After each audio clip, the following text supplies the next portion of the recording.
तर आपण केला होता आपल्या भाऊचा बर्थडे, नक्की बर्थडे होता कोणाचा तर वैभवचा बर्थडे होता. आदित्यचा खास मित्र होतो आणि त्यामुळे म्हणलं चला बर्थडे सेलिब्रेशन करायचंय. तर मग आपली बुलेट लावली आडवी, म्हणलं चला केक कापू बुलेटवरच. मस्तपैकी आदित्यने स्पार्कल लावलं आणि चला हॅपी बर्थडे टू यू असं वैभवलं म्हणत त्याला वाढदिवसाच्या हार्दिक शुभेच्छा दिल्या.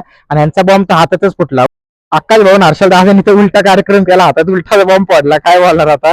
आणि आकाश तर लय खुश होत होता. आकाशला वाटलं याला आपला बर्थडे कस काय असा नाही झाला. म्हणलं भाऊ तुझा पण बर्थडे करू. आणि हे ऐकताच हर्षल दादांना काय झालं काय माहिती, ते म्हणलं चला आकाश भाऊचा पण बर्थडे आहे ना, तर बर्थडे आहे म्हणून आकाश भाऊलाच केक चवला. आणि आकाश भाऊ इतका खुश झाला आणि नंतर म्हणला अरे भाऊ माझा नव्हता बर्थडे. म्हणलं होऊ दे खर्च. असं झालं परवाचा दिवस. आणि कालच्या दिवसाची सुरुवात सकाळी वाळ टेम्पल पासून केली आणि दुपारी मी चाललो होतो तो डाव्या साईडला बघतोय तर सर्व पाडलं होतं पूर्ण ब्रह्म हॉटेल वगैरे, तर त्यामुळे अतिक्रमण करू नका. आणि संध्याकाळी शॉपवर आलो, चहा करून घेतला.